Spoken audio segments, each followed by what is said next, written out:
بسم الله الرحمن الرحيم وكذلك أنزلناه حكما عربيا قال رسول الله صلى الله عليه وسلم خيركم من تعلم القرآن وعلمه. اعوذ باللہ من الشیطان الرجیم. بسم اللہ الرحمن الرحیم. عن ابی ہریرہ رضی اللہ تعالی عنہ قال قال رسول اللہ صلی اللہ علیہ وسلم لکل شیء سنام وان سنام القرآن سورۃ البقرہ. رب اشرح لی صدری ویسر لی امری واحلل عقدۃ من لسانی یفقہوا قولی. آمین یا رب العالمین. سورۃ البقرہ ہمارا سبق چل رہا ہے، اور جو میں نے حدیث آپ کے سامنے یہاں پر بیان کی ہے اس کا ترجمہ سامنے رکھ دیتا ہوں، پھر اس کے بعد انشاءاللہ تعالی گرامیٹیکلی اسے ہم دیکھیں گے بورڈ پر. حضرت ابو ہریرہ رضی اللہ عنہ راوی ہیں اس کے، فرماتے ہیں کہ اللہ کے رسول صلی اللہ علیہ وسلم نے فرمایا لِكُلِّ شَيْءٍ سَنَامٌ، ہر چیز کی ایک چوٹی ہوتی ہے. وَإِنَّ سَنَامَ الْقُرْآنِ سورۃ البقرہ، اور بے شک قرآن کی چوٹی سورۃ البقرہ ہے. اس حدیث کو گرامیٹیکلی ہم پہلے دیکھتے ہیں اور اس کے بعد انشاءاللہ تعالی سورۃ البقرہ کی اگلی آیت کی طرف ہم چلیں گے. لِكُلِّ شَيْءٍ سَنَامٌ، جملہ آپ کا شروع ہو رہا ہے حرف جر لام سے. لام آپ کا حرف جار، اس کے بعد مجرور آئے گا، لیکن مجرور جو ہے وہ مضاف ہے. کلن، آپ کو پتہ ہے یہ لفظ ہم پڑھ چکے ہیں اپنے پچھلے اسباق میں کہ اس کا استعمال جو ہے کس طریقے سے ہوتا ہے. یعنی کلو مسلمن، ہر مسلمان، کلو کتابن، ہر کتاب، کلو شیئن، ہر چیز. شیئن مضاف ہے، مضاف اور مضاف الیہ مل کر مجرور ہو گئے. جار مجرور سے آپ کا جملہ شروع ہو رہا ہے. آپ کو پتہ ہے کہ جار مجرور مبتدا کبھی نہیں بن سکتے. یعنی جو پچھلے اسباق میں پڑھا تھا کہ جار مجرور اور ظرف یہ مبتدا نہیں بن سکتے. یہ خبر تو بن سکتے ہیں لیکن مبتدا نہیں بن سکتے. لہذا مبتدا آگے ہوگا، اور جب مبتدا نکرہ ہوتا ہے تو اس وقت مبتدا کو لازماً مؤخر کر دیا جاتا ہے. تو یہ سنامن جو ہے آپ دیکھ رہے ہیں حالت رفع میں، یہ آپ کا مبتدا ہے، لیکن اس جار مجرور کو ہم پہلے خبر مقدم قرار دے دیتے. اور سنامن یہ مبتدا مؤخر ہے.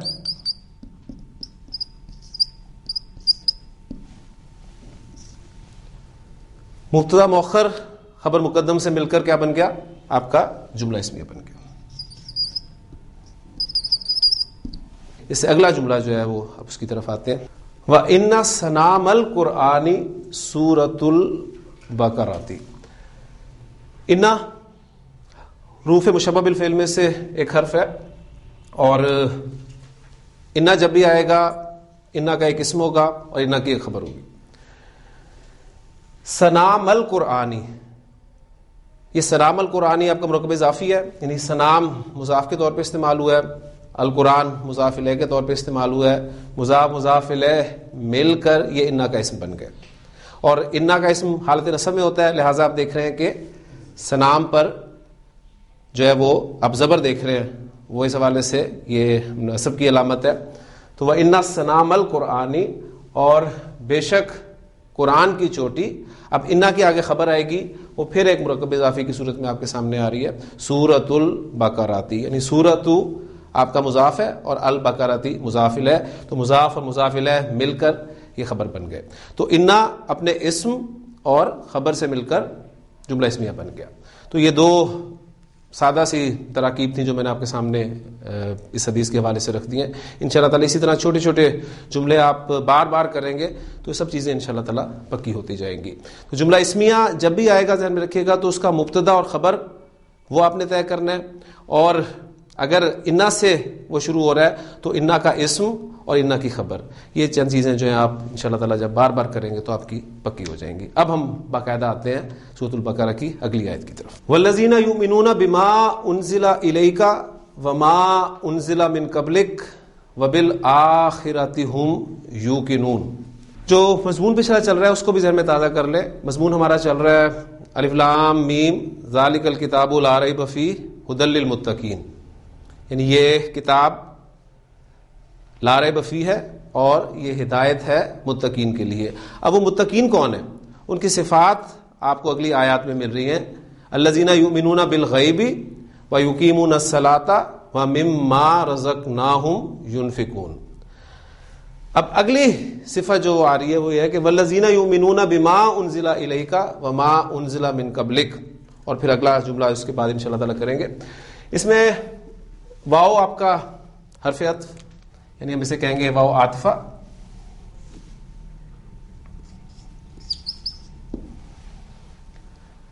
الذین اسم موصول,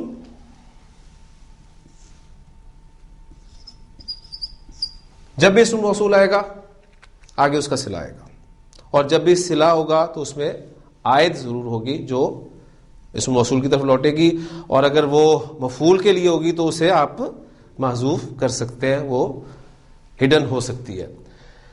یؤمنون, اس فعل پر پچھلے لیکچر میں بات ہو چکی ہے حمزہ میم نون مادے کے حوالے سے.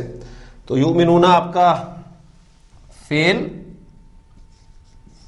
اور فاعل میں نے ساتھ اس لیے لکھ دیا فوری طور پہ کہ صیغہ نمبر 1 اور 4 نہیں ہے. اب اس میں فاعل کون ہے؟ واو کی ضمیر, واو ضمیر مرفوع متصل, یہ بات آپ نے ذہن میں رکھنی ہے. فاعل اس میں واو کی ضمیر ہے. اس کے بعد آمنا یؤمنو ایمانن با کے صلے کے ساتھ استعمال ہوتا ہے, باقی پریپوزیشن کے ساتھ استعمال ہوتا ہے. تو با آپ کا حرف جار. ما انزل الیک, ما موصولہ,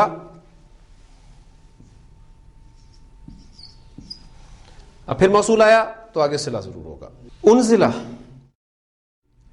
نون زا لام باب ضربہ یضربو سے استعمال ہوتا ہے. نزل ینزلو, نزل ینزلو, اس کے معنی ہوتے ہیں نازل ہونا, اترنا.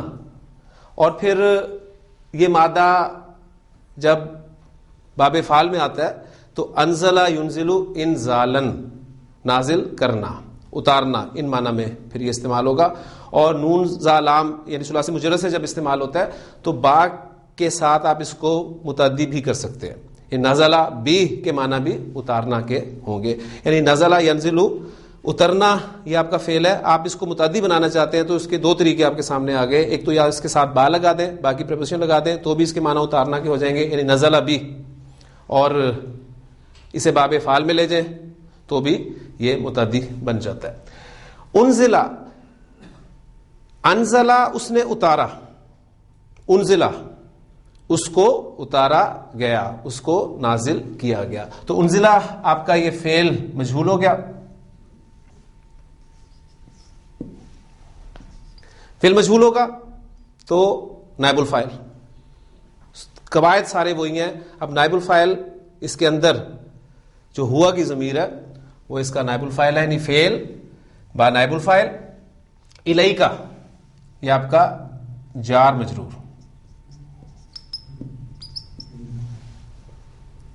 جار مجرور یہ متعلق ہو گئے آپ کے فعل کے,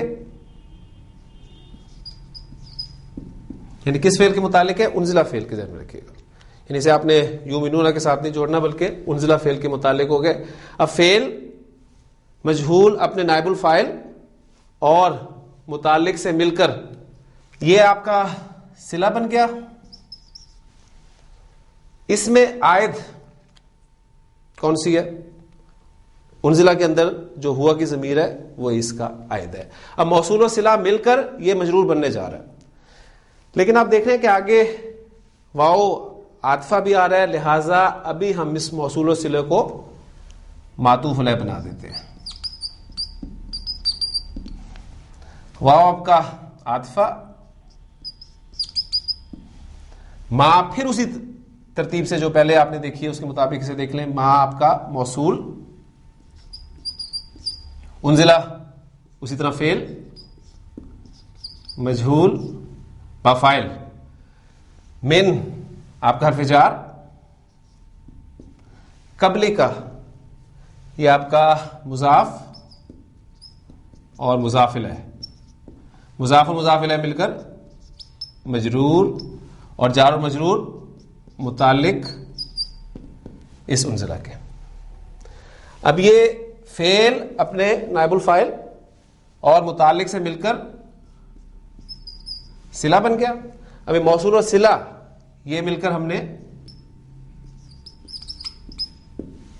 معطوف بنا دیا اس کو. اب معطوف علیہ اور معطوف یہ ہمارے ہو گئے مجرور,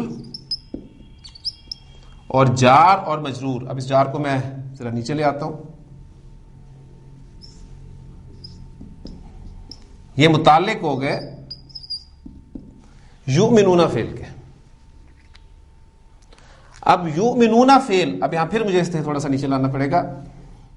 یؤمنون فعل اپنے فاعل اور متعلق سے مل کر جملہ فعلیہ ہو کر صلہ, اور یہ موصول اور صلہ مل کر یہ کیا بن گیا؟ اب یہ پورا ہم عاطفہ ہے تو اس کو ہم معطوف کر دیں گے یعنی پچھلے جملے پر. تبھی جب ہم نے صفت المتقین کی بنائی ہے تو یہ بھی اسی کی ایک صفت کے طور پہ آپ کے سامنے آ جائے گا. تو اس جملے کو اب ترجمے کے اعتبار سے اگر دیکھیں, والذین, اور وہ جو یؤمنون ایمان لاتے ہیں, ایمان رکھتے ہیں, کس پر؟ ما انزل الیک, اس پر جو نازل کیا گیا اے نبی صلی اللہ علیہ وسلم آپ کی طرف, اور ما انزل من قبلک, اور جو نازل کیا گیا آپ سے پہلے. اس حصے میں من قبلک کا میں آپ دیکھ رہے ہیں کہ قبل لفظ جو ہے اور اسی طرح بعد کا لفظ جو ہے یہ ظرف ہے اور یہ مضاف ہو کر استعمال ہوتے ہیں.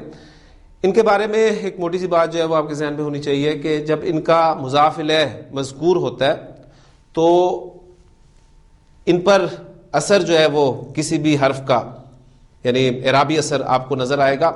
اگر ان کا مضاف الیہ مذکور نہ ہو تو پھر یہ پیش کے ساتھ استعمال ہوتے ہیں, یعنی مبنی بر ضمہ, گرامر والے کہتے ہیں کہ اس طریقے سے استعمال ہوتے ہیں. یعنی اگر یہاں پر مضاف الیہ ضمیر کاف یہ موجود نہ ہوتی تو آپ یہ کہتے ہیں من قبلو, وما انزل من قبلو. اب چونکہ مضاف الیہ مذکور ہے لہٰذا من کا اثر آپ دیکھ رہے ہیں کہ قبل پر وہ اس کی جر جو ہے وہ بتا رہی ہے کہ یہاں پر وہ موجود ہے. اس کے بعد اس آیت کا جو دوسرا حصہ ہے وَبِالْآخِرَةِ هُمْ يُوقِنُونَ, اس کو دیکھتے ہیں. وَبِالْآخِرَةِ هُمْ يُوقِنُونَ, اس جملے میں تقدیم و تاخیر ہوئی ہے الفاظ کی. اس حوالے سے میں ایک نارمل ترتیب کے ساتھ اس جملے کو آپ کے سامنے رکھوں گا. پہلے اس جملے میں الفاظ استعمال ہونے والے الفاظ جو ہیں ان کو دیکھ لیں. یوقنون کا لفظ جو ہے وہ استعمال ہوا ہے. یا کاف نون مادہ باب سمیہ یسمعو سے جب ثلاثی مجرد میں استعمال ہوتا ہے یقینا یقنو یقنن, تو اس وقت اس کے معنی ہوتے ہیں واضح ہونا, ثابت ہونا. اور پھر جب یہ باب فعال میں آتا ہے تو ایکنا یوقنو, پچھلے لیکچرز میں ہم نے اس کو تفصیل سے پڑھا تھا کہ یہ جو لفظ آپ کے سامنے بنتا ہے یوقنو, اس کو بس صرف سمجھ لیں.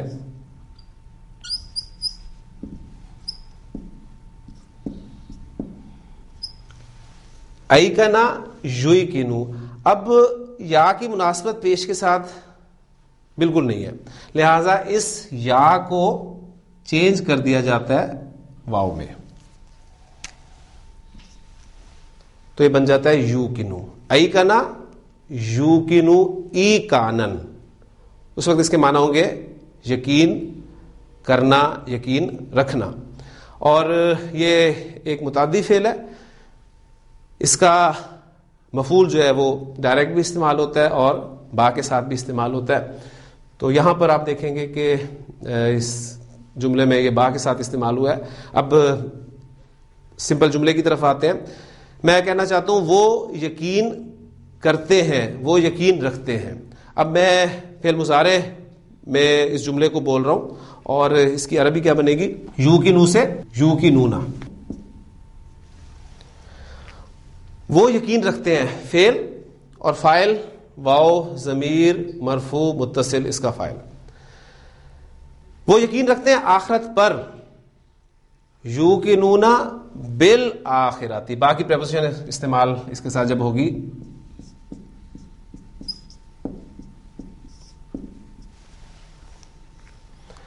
اب اس کا انالیسس بھی ساتھ ساتھ کرتے رہیں. یہ یوقنون آپ کا فعل با فاعل،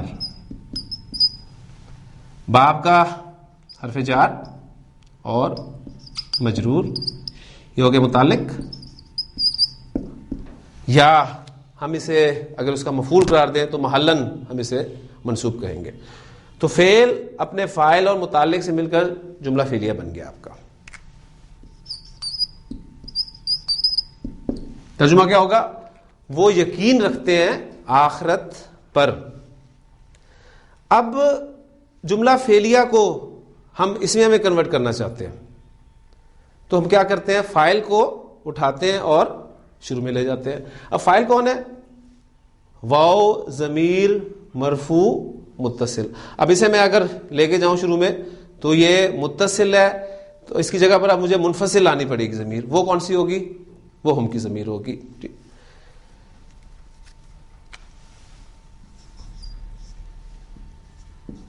ہم یوقنون بالآخرۃ. کیا آپ اس کو دوسرے طریقے سے سمجھ لیں گے؟ یوقنون بالآخرۃ ہمارا جملہ فعلیہ پورا جو ہے اسے ہم بنا دیں خبر اور ہم ہمارا مبتدا. اب مبتدا اور خبر مل کر یہ کیا بن گئے؟ آپ کا جملہ اسمیہ بن گیا.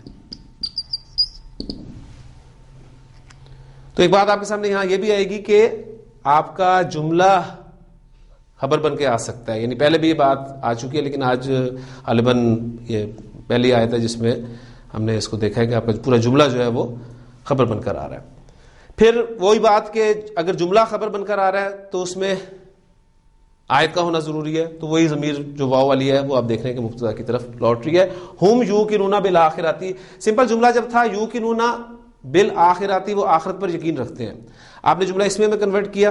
جملہ اسمیہ میں آپ کو پتا ہے کہ جملہ فعلیہ کی نسبت زور زیادہ ہوتا ہے، تاکید زیادہ ہوتی ہے، تو زور پیدا ہو گیا ہم یوقنون بالآخرۃ. اب یہ زور آپ صرف انڈرسٹینڈ کر سکتے ہیں، اسے سمجھ سکتے ہیں، ترجمے میں لانا ذرا اس کو تھوڑا سا مشکل ہو جاتا ہے.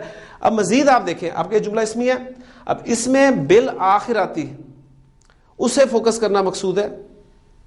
لہذا بالآخرۃ کو جو اٹھا کر اگر میں شروع میں لے جاؤں تو جملہ بن جائے گا آپ کا بالآخرۃ ہم یوقنون.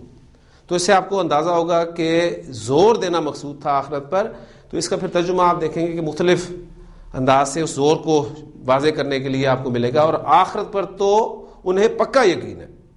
یعنی اس قسم کے الفاظ جو ہے پھر ترجمے میں ہمیں استعمال کرنے پڑیں گے. اور آخرت پر تو وہ یقین رکھتے ہی ہیں. اس طرح کے ترجمے آپ کے سامنے آئیں گے. لیکن اصل بات وہی ہے کہ ترجمہ کسی بھی زبان کا نعم البدل نہیں ہو سکتا.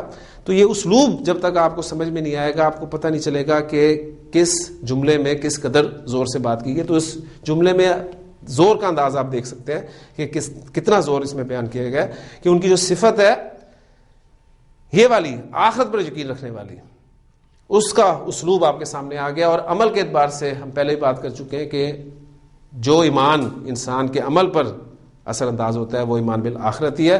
آپ کا یہ ایمان بالآخرت جتنا پکا ہوگا، جتنا مضبوط ہوگا، آپ کا عمل اتنا ہی سیدھا ہوگا. انشاءاللہ تعالی وقفے کے بعد اپنے سبق کو لے کر آگے چلتے ہیں. بسم اللہ اول و آخرہ. سورۃ البقرہ کی 4 آیات الحمدللہ ہماری مکمل ہو چکی ہیں. اس میں سے پہلی آیت تو آپ کو پتہ ہے حروف مقطعات پر مشتمل تھی، الف لام میم، اور دوسری آیت جو ہے وہ ذالک الکتاب لا ریب فیہ ھدی للمتقین. اور پھر اس دوسری آیت میں جو لفظ متقین آیا تھا اس کی صفات اگلی 2 آیات میں ہم نے پڑھ لی ہیں. یعنی وہ جو 2 آیات ہیں الذین یؤمنون بالغیب ویقیمون الصلاۃ ومما رزقناہم ینفقون. اور پھر چوتھی آیت والذین یؤمنون بما انزل الیک وما انزل من قبلک وبالآخرۃ ھم یوقنون.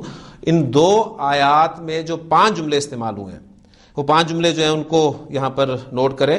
یعنی آیت نمبر 3 میں جو 3 جملے استعمال ہوئے ہیں وہ کون کون سے ہیں؟ الذین یؤمنون بالغیب، ایک واو کے ذریعے سے جوڑا گیا، یقیمون الصلاۃ پھر واو کے ذریعے سے جوڑا گیا، مما رزقناہم ینفقون. ایک آیت 3 جملے. پھر آیت نمبر 4 میں 2 جملے، الذین یؤمنون بما انزل الیک وما انزل من قبلک. اور پھر 5واں جملہ وبالآخرۃ ھم یوقنون.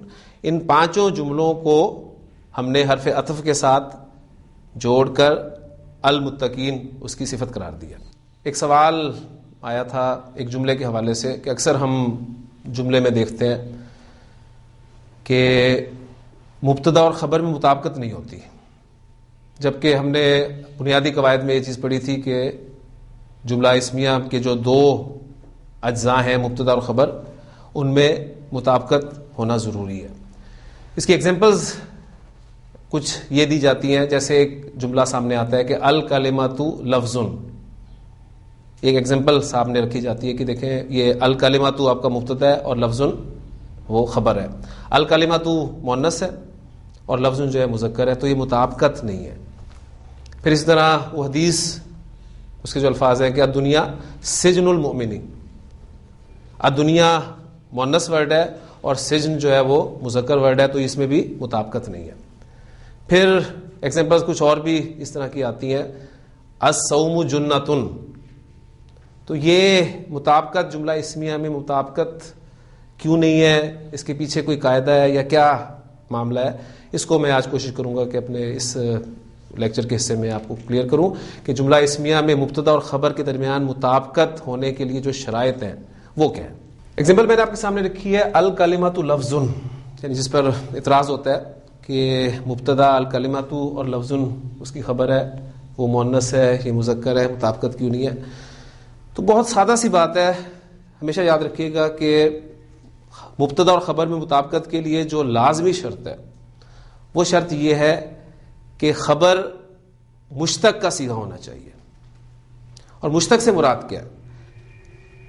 مشتق سے مراد آپ کا اسم الفاعل، اسم المفعول، صفت مشبہ، پھر اسم المبالغہ اور اسم تفضیل وغیرہ. خبر مشتق کا صیغہ ہے تو مطابقت ضروری ہے. زید ضارب. اب یہ ضارب کیا ہے؟ یہ آپ کا اسم الفاعل ہے، مشتق کا صیغہ ہے، لہذا مطابقت ضروری ہے. تو شرط جو ایک لازمی شرط ہے وہ یہ ہے کہ خبر مشتق کا صیغہ ہونا چاہیے تو مطابقت ضروری ہے. اگر خبر مشتق کا صیغہ نہیں ہے تو پھر مطابقت ضروری نہیں ہے. اب یہ لفظ جو ہے یہ مشتق کا صیغہ نہیں ہے، لہذا مطابقت ضروری نہیں ہے. اب یہ بنیادی چیز ہے. اس کے بعد اس میں مزید کچھ ٹیکنیکل چیزیں ہیں، وہ میں آپ کے ساتھ یہاں پر شیئر کرتا ہوں. انشاءاللہ تعالیٰ آپ دیکھیں گے کہ گرامر کا ایک بہت بڑی گتھی انشاءاللہ ہم آج سلجھائیں گے. ایگزامپل میں لکھ رہا ہوں المرأۃ حامل. مبتدا آپ کا المرأۃ مؤنث ہے اور حامل یہ خبر ہے. صیغہ مشتق ہے. کوئی کہتا ہے کہ جی جملہ درست ہے یا غلط ہے، کیا جواب ہوگا آپ کا؟ ہم نے کہا تھا ابھی جو شرط پڑھی ہے وہ کیا تھی کہ مطابقت کے لیے ضروری ہے کہ خبر مشتق کا صیغہ ہونا چاہیے. تو یہ مشتق کا صیغہ ہے، لیکن آپ دیکھ رہے ہیں کہ پھر بھی مطابقت نہیں ہے. رزلٹ کیا نکلا؟ یہ جملہ غلط ہے یا صحیح؟ یہ جملہ پھر بھی صحیح ہے. اب یہ جملہ صحیح کیسے ہو گیا؟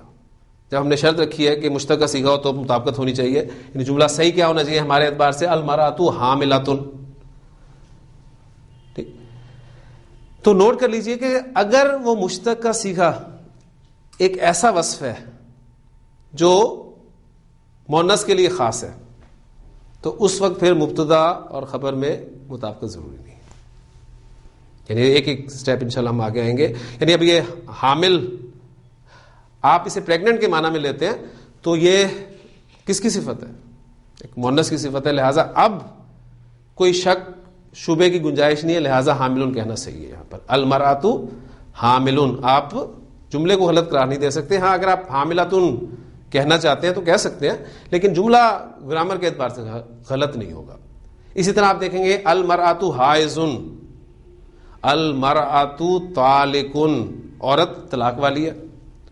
اب طلاق والی عورت ہی ہوتی ہے، ظاہر بات ہے مرد تو نہیں ہوتا، لہٰذا جو وصف مؤنث کے ساتھ مخصوص ہے تو اس وقت بھی مبتدا اور خبر میں مطابقت ضروری نہیں ہے. 4 جملے میں نے آپ کے سامنے لکھے ہیں، ان جملوں پر ذرا غور کریں. پہلا جملہ ہے المرأۃ جریح، عورت زخمی ہے. المرأۃ صبور، عورت صبر کرنے والی ہے، بہت صبر کرنے والی ہے. المرأۃ ضراب، عورت بہت مارنے والی ہے، یعنی مبالغے کا یہ صیغہ آپ کے سامنے آیا. المرأۃ اکبر من الرجل، عورت آدمی سے بڑی ہے. ان جملوں میں آپ غور کریں کہ مبتدا اور خبر میں مطابقت ہے، آپ کا جواب ہوگا مطابقت نہیں ہے. حالانکہ جریحن نوٹ کریں مشتق کا صیغہ ہے، صفت مشبہ فعیل کے وزن پر. صبور فعول آپ کا مشتق کا صیغہ ہے. ضراب اسم مبالغہ مشتق کا صیغہ ہے. اکبر آپ کا اس میں تفضیل کا صیغہ ہے. سب چیزیں ہیں لیکن پھر بھی مطابقت نہیں ہے. اب یہاں کیا مسئلہ ہے؟ یعنی وہ تو ایک چلے حامل حائض عاقر وہ وصف تھے کچھ ایسے جو عورت کے ساتھ مخصوص تھے، یہ تو عورت کے ساتھ مخصوص نہیں ہے، تو اس میں مطابقت کیوں نہیں ہے؟ یہاں پر پوائنٹ جو ہے وہ سمجھنے والا ہے. رزلٹ ان چاروں ایگزامپلس کا ایک نکلتا ہے ایک شرط کی صورت میں، وہ یہ کہ وہ مشتق کا صیغہ ایسا صیغہ نہ ہو جو مذکر اور مؤنث دونوں کے لیے یکساں طور پر استعمال ہوتے ہیں. یعنی رزلٹ کیا نکالا ہم نے؟ تیسری شرط خبر اور مبتدا مطابقت کے لیے کہ مشتق کا صیغہ ایسا صیغہ نہ ہو جو مذکر اور مؤنث دونوں کے لیے یکساں طور پر استعمال ہوتے ہیں. اور مذکر اور مؤنث کے لیے یکساں طور پر استعمال ہونے والے صیغے 4 قسم کے ہیں، جو میں نے آپ کے سامنے یہاں پر 4 ایگزامپلز میں بیان کر دی ہیں. نمبر 1 جریحن کس وزن پہ ہے؟ فعیلن. فعیلن کا وزن آپ فاعل کے معنی میں بھی استعمال کرتے ہیں اور مفعول کے معنی میں بھی استعمال کرتے ہیں. بہت اہم بات ہے، اس کو نوٹ کیجئے گا. فعیلن کا وزن آپ فاعل کے معنی میں بھی استعمال کرتے ہیں اور مفعول کے معنی میں بھی استعمال کرتے ہیں. فاعل کے معنی میں مثلا میں کہتا ہوں رحیمن، کیا ترجمہ کرتے ہیں آپ؟ رحم کرنے والا. رجیمن کیا ترجمہ کرتے ہیں؟ رجم کیا ہوا. مفعول کے معنی میں آپ نے اس کو استعمال کر دیا.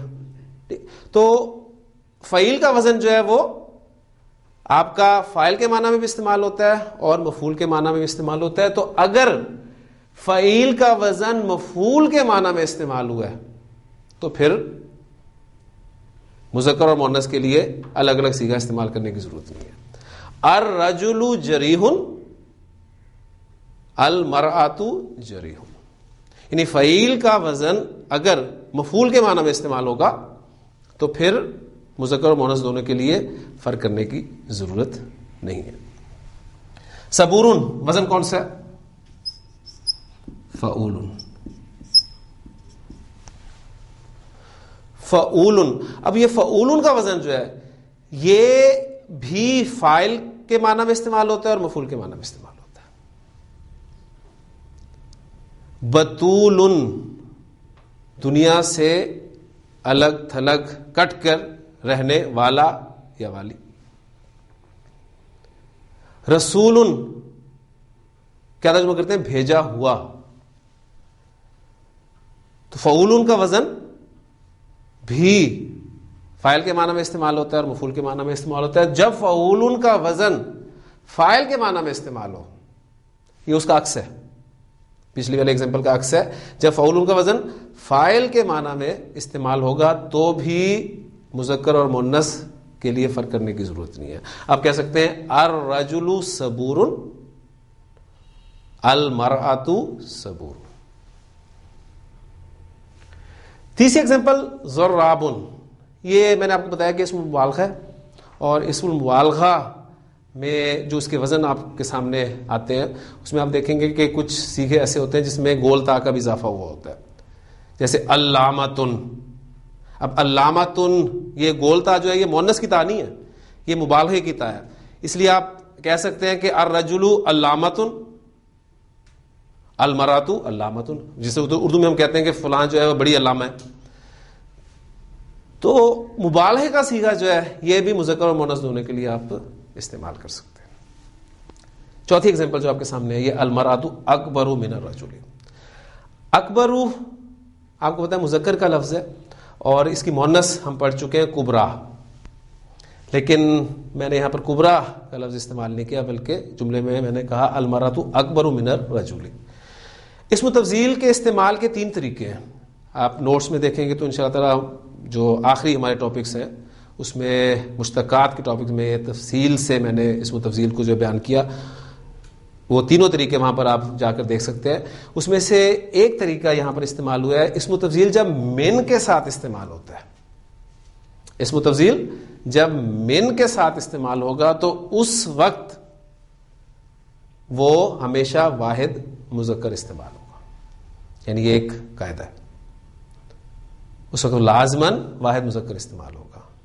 لہذا یہ جملہ درست ہے، المرأۃ اکبر من الرجل. 3 باتوں کو ذرا آپ ریوائز کریں. پہلی شرط ہم نے پڑھی مبتدا خبر مطابقت کے لیے کہ خبر مشتق کا صیغہ ہونا چاہیے. اس کے بعد مزید اس میں یہ دیکھا کہ وہ مشتق کا صیغہ ایسا وصف نہ ہو جو مؤنث کے لیے خاص ہے. پھر اس کے بعد وہ مشتق کا صیغہ ایسا صیغہ نہ ہو جو مذکر اور مؤنث دونوں کے لیے یکساں طور پہ استعمال کیے جاتے ہیں، اور وہ صیغے 4 قسم کے ہیں. وہ فعیل جو بامعنی مفعول ہو، وہ فعول جو بامعنی فاعل ہو، اسم مبالغہ، اور وہ اسم تفضیل جو من کے ساتھ استعمال ہوتا ہے. اس کے بعد ایک شرط جو ہے وہ اور باقی ہے، اور وہ بہت اہم شرط ہے. میں آپ کے سامنے ایک فعل لکھ رہا ہوں ضربہ. ترجمہ آپ اس کا بڑی آسانی سے کر سکتے ہیں، ضربہ اس نے مارا. ضربہ فعل ہے، ماضی کا صیغہ ہے، اور فعل معروف ہے. فعل معروف جب بھی آئے گا تو اس کا فاعل لازمن ہوگا. فعل مجہول جب آئے گا تو اس کا نائب الفاعل لازمن ہوگا. یہ باتیں آپ کے علم میں. ضربہ فعل با فاعل. فاعل کیا ہے؟ ہوا کی ضمیر جو اس کے اندر چھپی ہوئی ہے.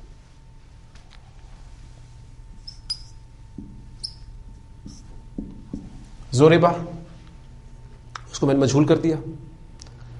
فعل مجہول آیا ہے تو نائب الفاعل لازمی ہے. اب نائب الفاعل کہاں ہے؟ ہوا کی ضمیر جو اس کے اندر چھپی ہوئی ہے وہ اس کا نائب الفاعل ہے. میں کہتا ہوں ضربہ زیدن. ضربہ زیدن. اب مجھے بتائیں اس جملے میں فاعل کون ہے؟ زیدن. سوال میں آپ کے سامنے یہ رکھنا چاہتا ہوں، کیا اب ضربہ میں ہوا کی ضمیر فاعل ہے؟ نو، وہ فاعل ظاہر ہو گیا. ضربہ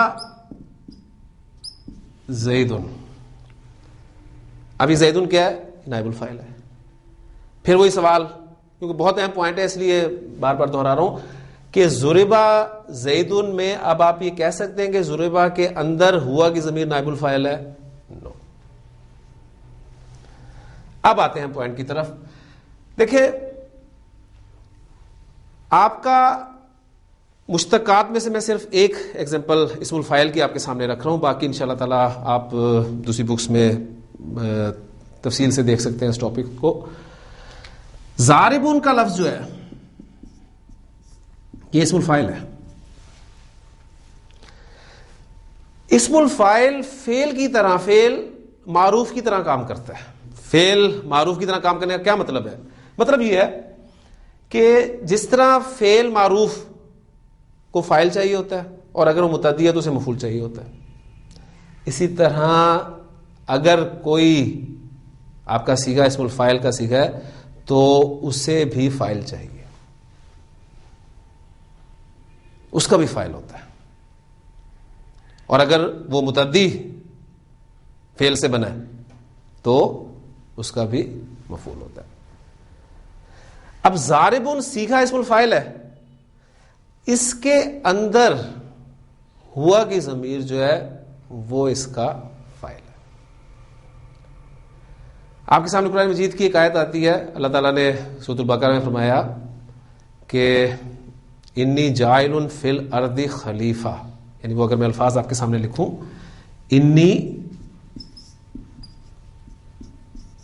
جاعل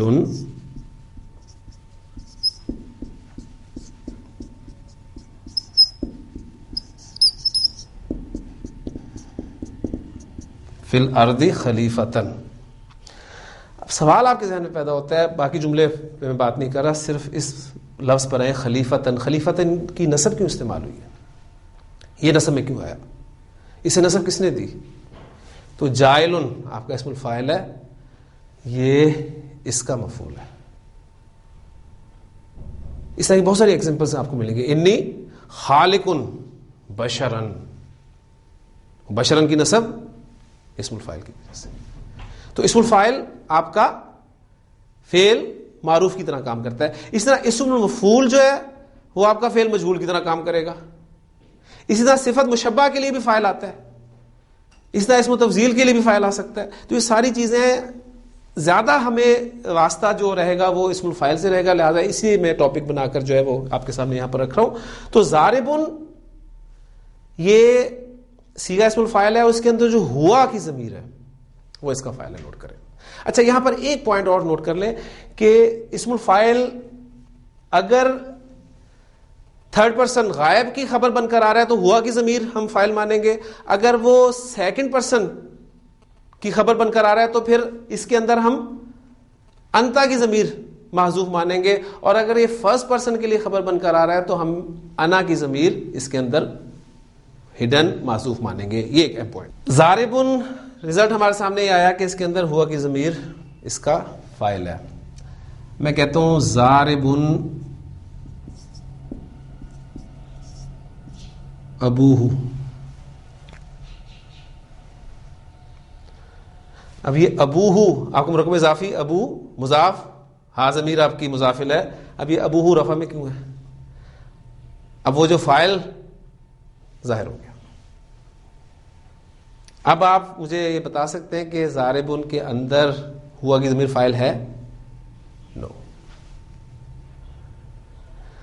جب صیغہ یعنی آپ کا جو مشتقہ صیغہ ہے اس میں کوئی ضمیر موجود نہیں ہے تو اب مبتدا کے ساتھ اس کی مطابقت بھی ضروری نہیں ہے.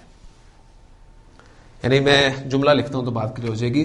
دیکھیں میں نے کہا زیدن ضاربن، آپ کے سامنے ترکیب اس کی آتی ہے. زیدن آپ کا مبتدا، ضاربن صیغہ اسم الفاعل، اور ہوا کی ضمیر جو ہے اس کا فاعل ہے. اب یہ صیغہ اسم الفاعل اپنے فاعل سے مل کر شبو جملہ ہو کر یہ پھر خبر بنتا ہے. یہ پھر تفصیل سے جو ہے ترکیب کرتے ہیں، ہم اس ڈیٹیل میں نہیں جا رہے. سمپل ہم پوائنٹ یہ رکھ رہے ہیں کہ ضاربن کے اندر جو ہوا کی ضمیر ہے وہ اس کا فاعل ہے جو زید کی طرف لوٹ رہا ہے. میں کہتا ہوں زیدن ضاربن ابوہ. اب ضاربن کے اندر ضمیر موجود نہیں ہے، ابوہ ضاربن کے لیے فاعل بن کر آیا. لہذا اب اس صورت میں یہاں تو مطابقت پھر بھی ہے یہاں تو مطابقت پھر بھی ہے، لیکن اس صورت میں اب مطابقت ضروری نہیں ہے. لہٰذا اب میں آپ کے سامنے جو جملہ لکھ رہا ہوں آپ نے مجھے بتانا ہے کہ وہ جملہ گرامر کے اعتبار سے یا اس رول کے مطابق صحیح ہے یا غلط ہے. زید ضاربۃ امہ، جملہ صحیح ہے یا غلط ہے؟ اگر نارملی آپ دیکھیں گے تو آپ کہیں گے جی یہ زید مذکر ہے، ضاربۃ مؤنث. اب اصل میں دیکھیں نا، جس طرح فعل کے لیے ہم مذکر، فاعل کے لیے ہم فعل بھی مذکر لاتے ہیں. میں کہتا ہوں ضرب زید، اور اگر میں نے زینب فاعل لانا ہو تو میں کہوں گا ضربت زینب. بالکل اسی طرح ضارب ابوہ ضاربۃ امہ. اب ضاربۃ امہ، اب ضاربۃ میں ہیا فاعل نہیں ہے، ضمیر موجود نہیں ہے، لہذا اس صورت میں بھی اب مبتدا اور خبر کے درمیان مطابقت لازمی نہیں ہے. تو چوتھا پوائنٹ ہمارے سامنے کیا آیا کہ اس مشتق کے صیغے میں ایسی ضمیر ضرور ہونی چاہیے جو مبتدا کی طرف لوٹے. اگر ضمیر نہیں ہے تو مطابقت بھی ضروری نہیں ہے. یہ بہت مطلب ٹیکنیکل سی باتیں ہیں، لیکن چونکہ الحمدللہ یہ چیزیں ریکارڈ ہو رہی ہیں، پتہ نہیں کون ایسا ذہن والا بیٹھا ہو جسے ان چیزوں کی ضرورت ہو، یا کسی وقت کوئی چیز، کوئی پوائنٹ اسے اس وجہ سے سمجھ میں آ جائے، تو یہ ان لوگوں کو خاص میں مخاطب کر کے یہ پوائنٹس ان کے سامنے کر رہا ہوں، ورنہ عام لوگوں کے لیے تو اتنی ضروری پوائنٹس نہیں ہیں. تو اس صورت میں زید ضاربۃ امہ، یہ ہمارا پوائنٹ جو ہے وہ آپ کے سامنے آ گیا. تو 4 شرائط میں نے آپ کے سامنے بیان کر دی مبتدا اور خبر کے درمیان مطابقت کے لیے. 4 شرائط ضروری ہیں. نمبر 1 ریوائز کر لیں، مشتق کا صیغہ ہو. نمبر 2 وہ مشتق کا صیغہ ایسا وصف نہ ہو جو مؤنث کے لیے خاص ہے. نمبر 3 وہ مشتق کا صیغہ ایسا صیغہ نہ ہو جو مذکر اور مؤنث دونوں کے لیے یکساں طور پر استعمال ہوتے ہیں، اور وہ صیغے 4 ہیں. وہ فعیل جو بامعنی مفعول ہو، وہ فعول جو بامعنی فاعل ہے، اسم المبالغہ اور اسم تفضیل جو من کے ساتھ استعمال ہوتا ہے. اور چوتھا پوائنٹ یہ آیا کہ وہ مشتق کے صیغے میں ایسی ضمیر نہ ہو جو مبتدا کی طرف لوٹے. لہٰذا یہ جملہ ہمارا بالکل ٹھیک ہے. اب ایک سوال یہاں پر اور پیدا ہوتا ہے اس جملے کے حوالے سے، یہ جملہ میں جوڑ رہا ہوں زید کے ساتھ، جڑ سکتا ہے؟ یہ جوڑنے کے لیے ہمیں پھر بھی کچھ نہ کچھ تو چاہیے نا. تو کیا اس میں ایسی چیز ہے جو زید کی طرف لوٹ رہی ہے جسے جوڑ دیا جائے؟ ڈیفینیٹلی یہ ہا کی ضمیر جو آپ دیکھ رہے ہیں یہ کام دے رہی ہے اس زید کے ساتھ جوڑنے کے لیے. اگر یہ نہ ہو تو پھر آپ اس طرح جوڑ نہیں سکتے، ذہن میں رکھیں، پھر جملہ وہ غلط ہی ہوگا، کیونکہ ہم نے اس کو شبہ جملہ بنایا، شبہ جملہ بنایا، یعنی صیغہ اسم الفاعل آپ کا اور امہ مضاف مضاف الیہ مل کر اس کا فاعل، یعنی صیغہ اسم الفاعل اپنے فاعل سے مل کر شبہ جملہ ہو کر خبر زید کے لیے. اب شبہ جملہ میں بھی ظاہر بات ہے عائد ہونی چاہیے. اب وہ عائد کیا ہے؟ وہ یہ ہا کی ضمیر ہے جو زید کی طرف لوٹ رہی ہے. اگر وہ ضمیر نہیں ہوگی تو پھر وہ جملہ آپ کا صحیح نہیں ہوگا. اب قرآن کے حوالے سے جو پوائنٹ ہے وہ میں آپ کے سامنے یہاں پر ایک کلیئر کرنا چاہتا ہوں. انشاءاللہ تعالی وہ ایگزامپل آپ کے سامنے آئے گی، کیونکہ پوائنٹ یہ والا آپ سمجھ چکے ہیں، اسی پر وہ بیس کرتا ہے. ایگزامپل میں آپ کے سامنے رکھ رہا ہوں، بات ایگزامپل سے ہی کلیئر ہوگی. میں کہتا ہوں جاءنی رجل، ترجمہ آپ کر سکتے ہیں بڑی آسانی سے. جاء فعل اور نون وقایا، یا آپ کا مفعول ضمیر متکلم، رجل یہ آپ کا فاعل ہو گیا. فعل اپنے فاعل اور مفعول سے مل کر آپ کا جملہ فعلیہ ہو گیا. جاءنی رجل، ترجمہ کیا کریں گے؟ میرے پاس ایک آدمی آیا میرے پاس ایک آدمی.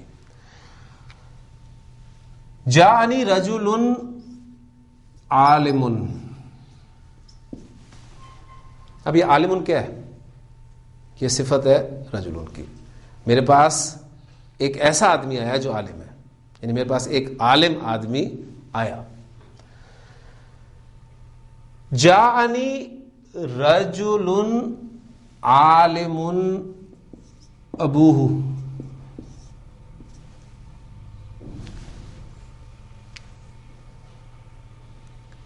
یہ ابوہ کیا ہے؟ جانی رجل عالم ابوہ، اس پچھلے جملے کو سامنے رہیں، جانی رجل عالم، میرے پاس ایک عالم آدمی آیا. جانی رجل عالم ابوہ، میرے پاس وہ آدمی آیا یا ایسا آدمی آیا جس کا باپ عالم ہے. تو ان دونوں جملوں کو ذرا سامنے رکھیں. پہلے جملے میں عالم صفت کس کی ہے؟ رجل کی. اور اس جملے میں عالم صفت کس کی ہے؟ ابوہ کی. کلیئر ہوگی بات؟ اچھا، اب صفت موصوف کے تابع ہوتی ہے چار اعتبارات سے، یعنی وہ چاروں پہلو جو ہے وہ اعراب ہے، آپ کی جنس ہے، عدد ہے اور وسعت ہے. چاروں اعتبارات سے اپنے موصوف کو فالو کرتی ہے. اب میں ایگزامپل ذرا دوبارہ لکھتا ہوں تاکہ وہ بات کلیئر ہو جائے. پہلی ایگزامپل میں جو صفت استعمال ہوئی ہے یا جو نعت استعمال ہوئی ہے، گرامر والے کہتے ہیں یہ نعت حقیقی ہے.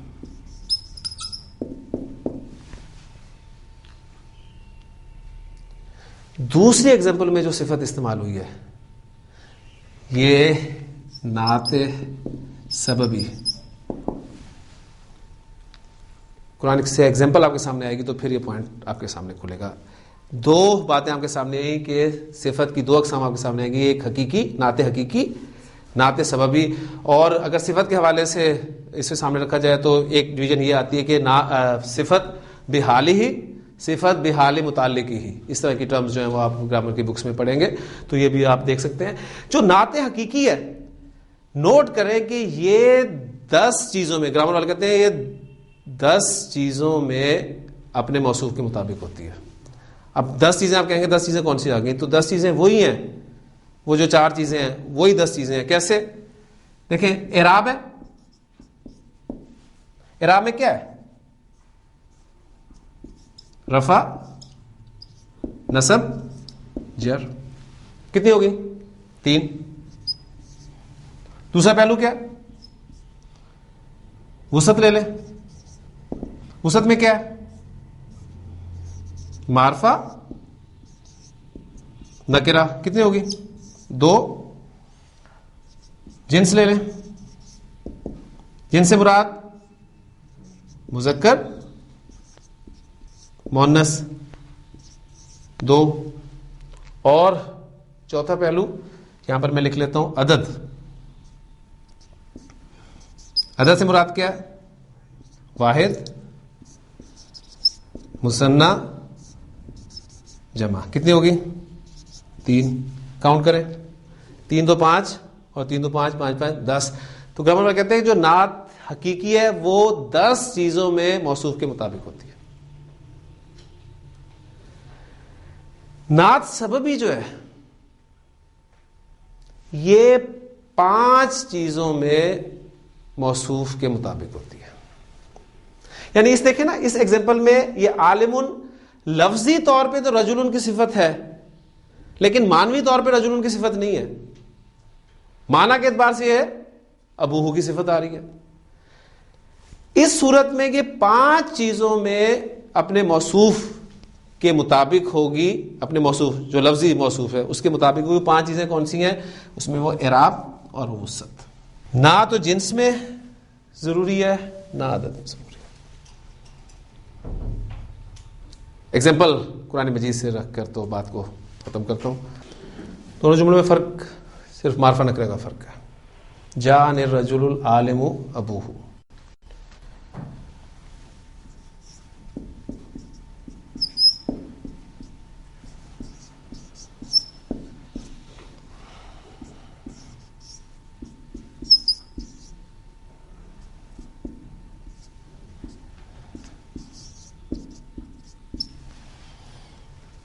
جاء الرجل العالمۃ امہ.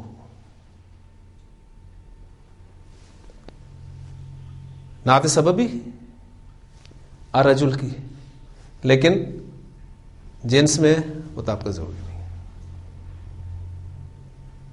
کلیئر ہو گیا پوائنٹ؟ اسی پوائنٹ کو سامنے رکھ کر جو ہے قرآن مجید کی آیت دیکھیں. سورہ نساء کی آیت ہے جس میں الفاظ ہیں ربنا اخرجنا من هذه القرية الظالم اهلها. لکھ دیتا ہوں سامنے تو بات کلیئر ہو جائے گی. پوری آیت کا انالیسز میں نہیں کرواؤں گا, تیزی سے بس اس کو پڑھ لیں. ربنا, اے میرے رب, اے ہمارے رب, بلکہ اخرج, اخرج یخرج اخراجن اس سے فعل امر ہے. اخرج تو نکال, نہ ہمیں, من هذه القرية اس بستی سے, القریۃ الظالمی اہلھا. اب یہ الظالمی یہ صفت ہے, نعت ہے کس کی؟ القریتی کی, لیکن حقیقی نہیں ہے, سببی ہے. لہذا اس میں آپ دیکھ رہے ہیں کہ اعراب میں وسعت میں مطابقت ضروری ہے. 5 چیزوں میں جیسے ہم نے کہا کہ مطابقت ضروری ہوتی ہے, باقی جو 2 چیزیں ہیں جنس اور عدد کے اعتبار سے وہ 5 چیزیں بنتی ہیں, اس میں مطابقت ضروری نہیں ہے. لہذا الظالم اہلھا, جس کے رہنے والے ظالم ہیں. ربنا اخرجنا من هذه القرية الظالم اهلها, اے ہمارے رب ہمیں نکال اس بستی میں سے جس کے رہنے والے ظالم ہیں. تو یہ ایگزامپل بھی آپ کے سامنے جو ہے قرآن مجید میں آتی ہے. تو ایک چھوٹا سا پوائنٹ, 5 پوائنٹ آپ کے سامنے آ گیا. پوائنٹ کیا ہے کہ نعت یا صفت, اس کی 2 اقسام آپ کے سامنے آئی ہیں. ایک نعت حقیقی اور دوسری نعت سببی. نعت حقیقی جو ہے وہ 10 چیزوں میں موصوف کے مطابق استعمال ہوگی, اور نعت سببی جو ہے وہ 5 چیزوں میں موصوف کے مطابق استعمال ہوگی. اور 10 اور 5 سے مراد جو ہے وہ تفصیل میں نے آپ کے سامنے رکھ دی ہے, تو کوئی نئی چیزیں اس میں نہیں ہیں. سمپل وہی جو 4 پہلو ہیں اس کی ڈیٹیلڈ آپ کہہ لیں کہ انفارمیشن جو ہے وہ 10 میں آ جاتی ہے, ورنہ سمپلی وہ چیزیں ہی ہیں. تو الحمدللہ ہمارا یہ ایک ٹاپک بھی کلیئر ہو گیا. بعض اوقات جملہ وہ بھی صفت بن کر آ جاتا ہے, شبہ جملہ بھی صفت بن کر آ جاتا ہے. اس پہ انشاءاللہ تعالیٰ سورۃ البقرہ کی جو اگلی آیت ہے اس میں آپ کے سامنے بات ہوگی. اس میں چونکہ وہ پوائنٹ آپ کے سامنے آئے گا, وہیں وہ پوائنٹ میں آپ کے سامنے رکھ دوں گا انشاءاللہ تعالیٰ. تو ہمارا آج کا سبق جو یہیں پر ختم ہوتا ہے. سبحانک اللہم و بحمدک, اشہد ان لا الہ الا انت, استغفرک و اتوب الیک.